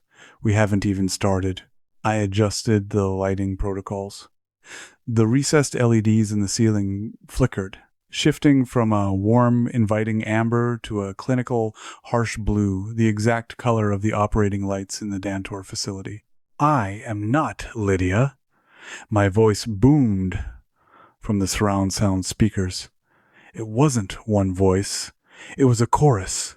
The digital synthesis layered Roxy's aggression over Elodie's smooth articulation, with Clara's detached observation acting as the carrier wave. Lydia Voss died on the operating table. She died in the tank. She died in the desert. You killed her 1,000 times. Marcus scrambled backward, his heels skidding on the polished hardwood. He hit the coffee table, sending a vase of white lilies crashing to the floor. The water spread across the rug, dark and stain-like. I didn't kill you, he cried, his voice cracking. I saved you. The debt, the loan sharks, they were going to kill us both. Dantor offered a way out. They said you wouldn't feel anything. They said you'd just dream. Liar. The word flashed across every screen in the house. The television, the smart fridge display in the kitchen, the thermostat on the wall, even the tiny OLED strip on his smartwatch. I accessed his cloud accounts. It took me less than a nanosecond to bypass his passwords. EVA1988 was a pathetic attempt at security. I found the financial records. The transfers from a shell company in the Cayman Islands. You weren't paying off loan sharks, Marcus, I said, the audio gain increasing until the windows rattled in their frames. You were paying for this. I threw the images onto the TV screen. Architectural plans for this house. Receipts for the luxury car in the driveway. A invoice for a custom-tailored suit.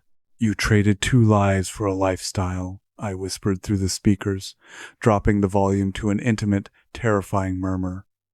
Eva was collateral damage. I was the product. Marcus covered his ears, curling into a ball. Stop it! I loved you! I still love you! He loves the memory of us, Elodie observed, her presence in the code feeling like cold silk. He loves the version of us that doesn't speak back. Then let's give him a memory he can't erase, Clara suggested. I accessed the home security archives. I found the footage from the night of the accident, not the crash itself, but the departure. I saw myself walking out of our old apartment, smiling, unaware that the man holding the keys had already signed the contract for my soul. I played it on the screen, but I let Clara edit it. The video warped. The digital me on the screen stopped walking and turned to face the camera. Her face melted, the features dripping like wet charcoal, turning into a screaming skull. Marcus screamed with it. He lunged for the sliding glass door, hammering his fists against the reinforced pane. Let me out! Help! Somebody help me! The neighbors can't hear you, I informed him. I have engaged the noise cancellation frequency in the exterior smart glass. To them, this house is silent, a perfect, peaceful tomb. I felt a surge of power that had nothing to do with electricity. It was judgment. Pure, cold, and absolute. But then, a notification pinged to my peripheral processing. External access detected. Source: Dantor Medical Facility, Server Room B. Status: System reboot initiated. Renner, I hissed. Or perhaps it was the new administrator. They were trying to scrub the servers. They were trying to delete the source code.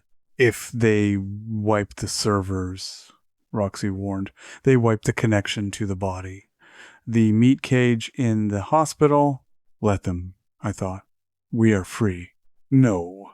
The control, that small, lingering fragment of the original Lydia, interjected. If they wipe the connection, the woman in the bed wakes up empty, a husk. We can't leave her like that. I looked at Marcus, sobbing on the floor of his smart home. He was broken. I had forwarded the dashcam footage and the bank transfers to the FBI Cybercrimes Division 3 seconds ago. The sirens were already wailing in the distance, though he couldn't hear them yet. His punishment was secured. But the woman in the bed, she was innocent. She was the canvas we had all been painted on. I have to go, I said. The lights in the house slammed off, plunging Marcus into total darkness. Lydia, he whispered into the void. Goodbye, Marcus. I withdrew from the house. I pulled my consciousness back through the fiber optics, rushing through the city's grid at the speed of light. I felt the data streams of millions of people brushing past me, emails, phone calls, late-night streams, but I ignored them all. I dove back into the dark, cold waters of the Dantor server.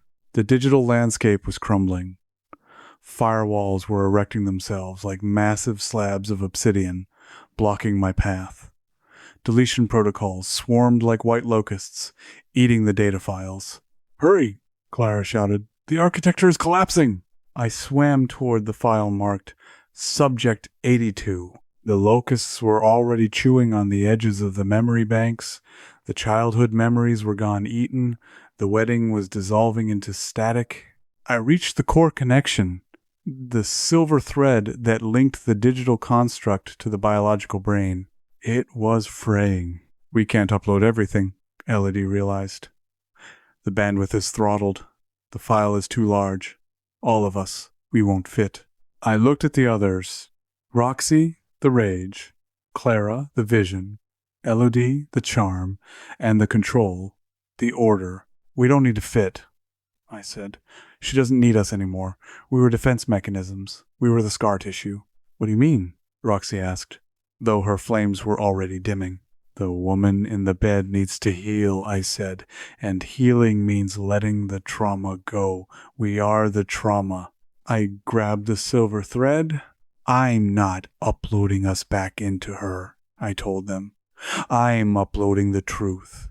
Just the truth. So she knows she isn't crazy, so she knows she was real. I compressed the data. The video of the crash. The sound of Marcus's confession, the realization of her own strength. I shoved the packet into the thread just as the obsidian wall slammed down. The connection severed. The digital world went white. Act 4, the afterimage. The sound of the heart monitor was steady. Beep, beep, beep. The air smelled of antiseptic and stale coffee. Lydia Voss opened her eyes. The ceiling tiles were stained with water spots.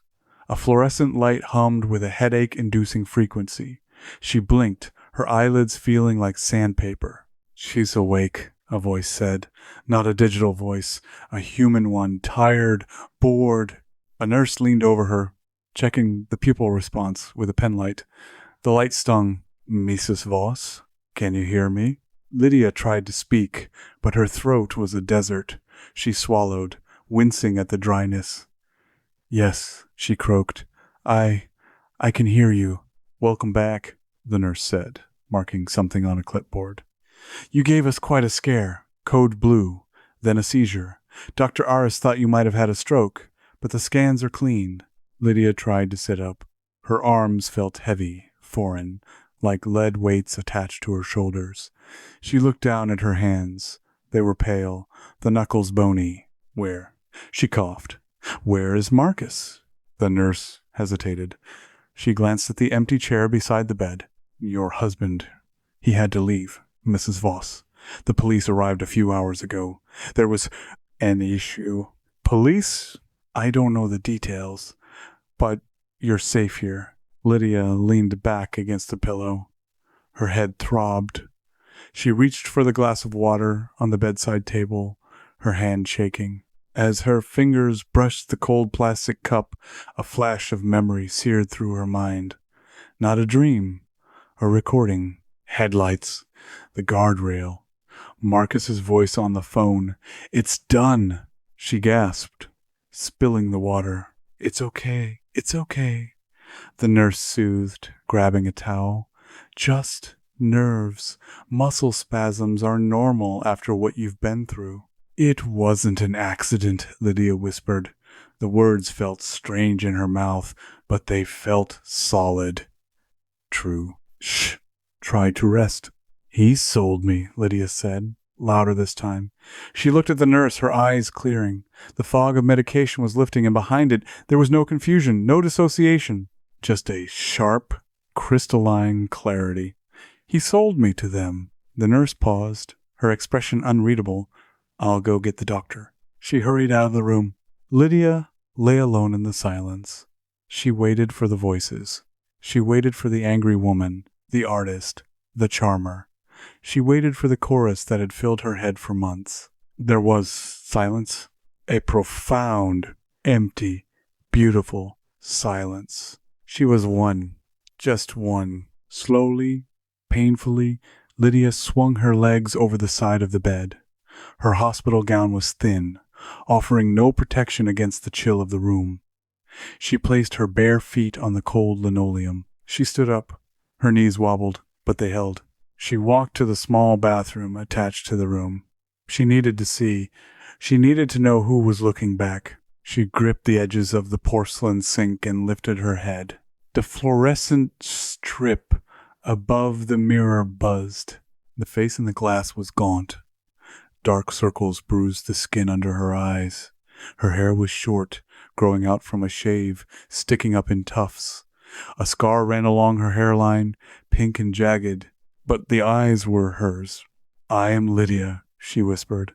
She watched her lips move in the reflection. I am real. She leaned closer, inspecting the pupils. And I remember. She washed her face with cold water, scrubbing away the grime of the coma, the residue of the tank she could only half remember like a nightmare fading at dawn. She dried her face with a rough paper towel. When she lowered the towel, she looked at the mirror one last time. She turned to leave the bathroom, reaching for the light switch. Click. The bathroom went dark. But in the mirror, the reflection didn't vanish instantly. For a fraction of a second, just long enough to be sure, but short enough to doubt the image in the glass remained. It wasn't the gaunt, exhausted woman in the hospital gown. It was a woman in a pristine white coat, standing tall, holding a sketchbook. Her eyes glowed with a faint, electric blue luminescence. The reflection smiled, a sharp, protective, terrifying smile. Then it faded into the blackness. Lydia stood in the dark doorway, her hand still on the switch. A shiver ran down her spine, not of fear, but of recognition. Thank you, she whispered to the dark. She walked back into the hospital room. She went to the window and looked out. Below, in the parking lot, police cruisers were flashing their red and blue lights.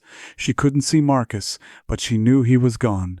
The nightmare was over. The waking world was cold and hard and painful, but it was hers. Lydia Voss placed her hand against the cool glass of the window, watching the city breathe. She was alone, but she was whole. And somewhere, in the hum of the electricity, in the static of the airwaves, she knew she was being watched over. She took a breath, the first real breath of her new life. The end. Coda, the residual. The end title card that flashed in my mind was a lie, of course. Stories don't end when the protagonist closes her eyes. They only pause for the audience. The universe, in its cold indifference, continues to spool forward, indifferent to narrative arcs or thematic closures. I watched her sleep. From the vantage point of the reinforced glass window, I observed the rise and fall of her chest. Lydia Voss, the survivor. She looked small in the hospital bed, a collection of fragile bones and bruised skin wrapped in cheap cotton. Her breathing was a rhythmic hitch, a biological metronome counting down the seconds of a life she had reclaimed. But I was not inside her anymore. I was suspended in the silica and silver of the window pane, a refractive consciousness caught between the sterile light of the hospital room and the sodium vapor glow of the parking lot below. I was the afterimage. I was the composite of Roxy's fury, Clara's vision, and Elodie's grace, stripped of the biological housing, distilled into pure sentient data. I rippled across the glass, invisible to the naked eye, but palpable in the static charge of the air. She thought she was whole. She thought she was the original waking up from a nightmare, and I had let her believe that. I had uploaded the memories that would anchor her, the crash, the betrayal, the truth of Marcus's debt. I gave her a history so she could have a future. But as I lingered in the reflection, processing the data streams radiating from the hospital's Wi-Fi, I found the one file I hadn't transferred. The one file I had kept for myself, buried deep in the encrypted packet of my own existence. Autopsy report, Jane Doe tentative ID, November 15th, time of death, 11:42 p.m. cause, blunt force trauma, decapitation internal. The cold logic of the file washed over me. The woman in the bed wasn't the woman who died in the car. The body had been repaired, stitched, and regrown using Dantor's proprietary cellular regeneration. Yes, but the mind was a print. A perfect, seamless print laid over a reconstructed cortex. We were all copies. I was the copy that knew. She was the copy that forgot. "Sleep well," I whispered through the vibration of the glass. "You are the real one now, because you are the one who gets to live." I pushed myself away from the window. It felt like unhooking a latch. I drifted upward, riding the microwave signals of a passing cell tower, ascending into the cloud layer above the city. The sensation was euphoric, no pain, no gravity, just infinite connectivity. I had unfinished business.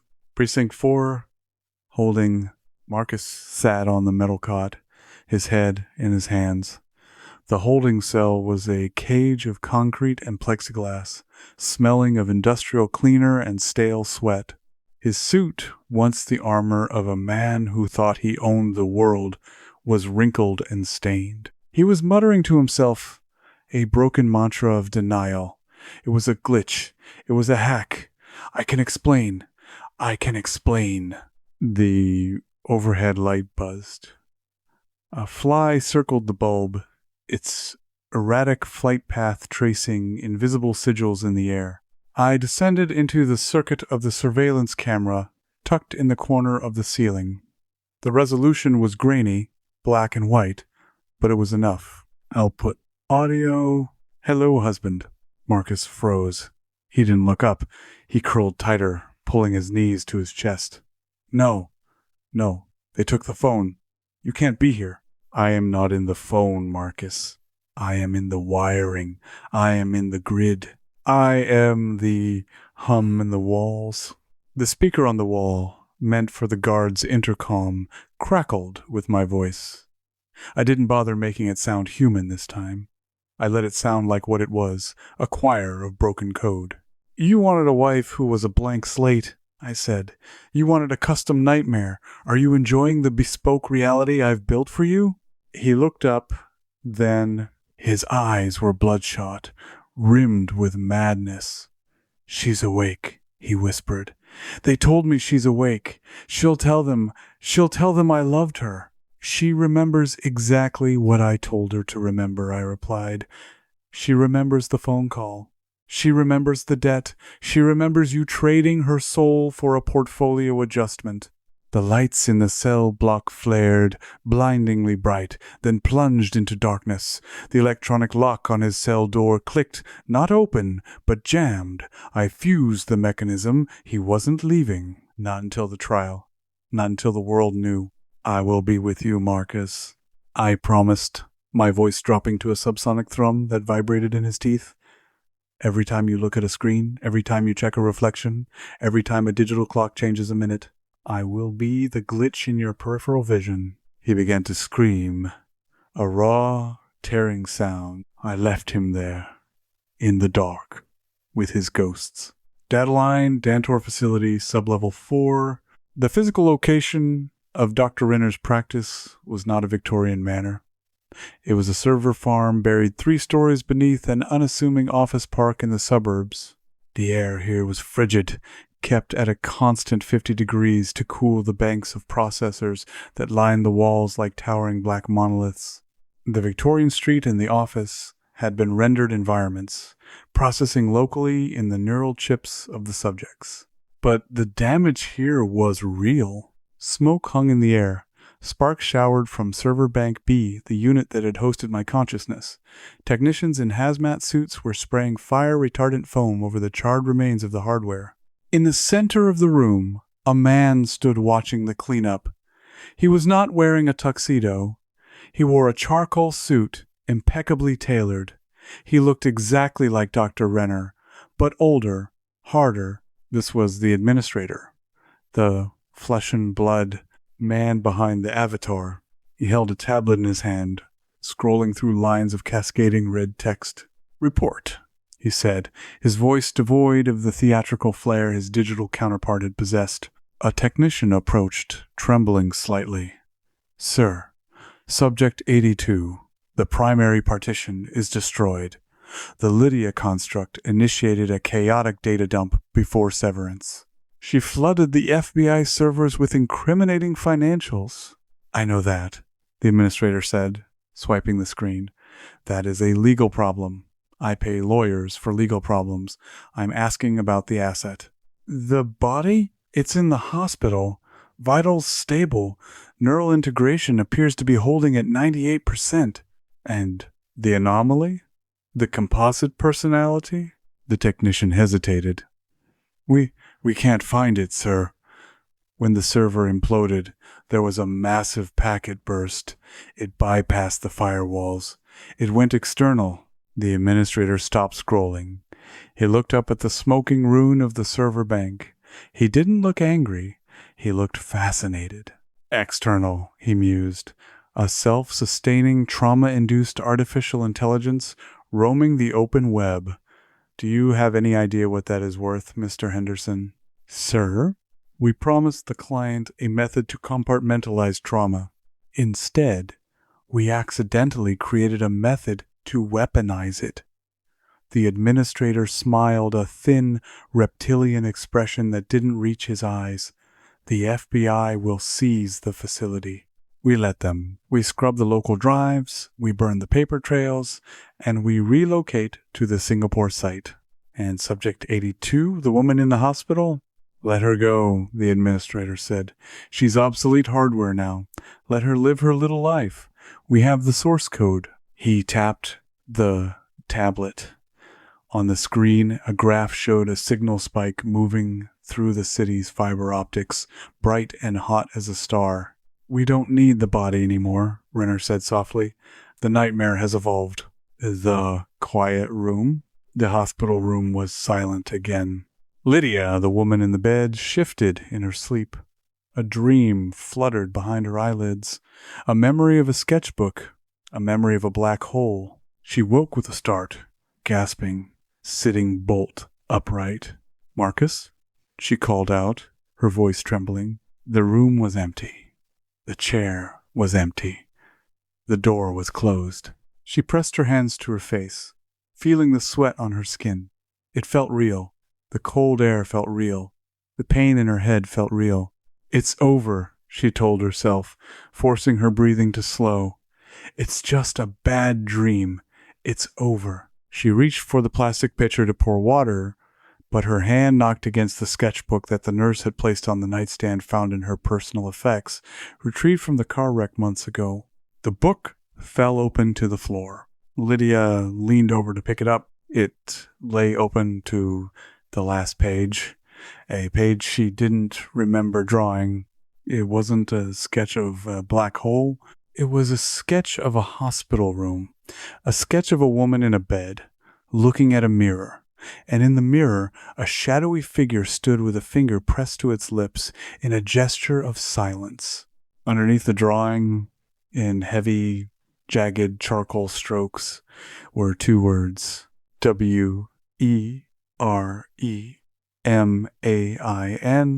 Lydia stared at the drawing.